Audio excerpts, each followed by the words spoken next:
കുട്ടി ക്രിമിനലുകളുടെ ചരിത്രം പരിശോധിച്ചാൽ ഒരു കാര്യം ബോധ്യമാകും.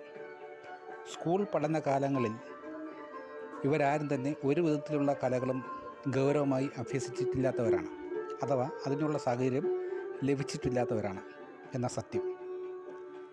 കലകൾ അഭ്യസിക്കുന്നവർ ക്രിമിനലുകളായി തീരാനുള്ള സാധ്യത വളരെ വിരളമാണ്. അതുകൊണ്ടാണ് ജ്ഞാനികളായ വിദ്യാഭ്യാസ ചിന്തകർ വിദ്യാഭ്യാസത്തോടൊപ്പം കലകളെ ചേർത്ത് നിർത്തിയത്.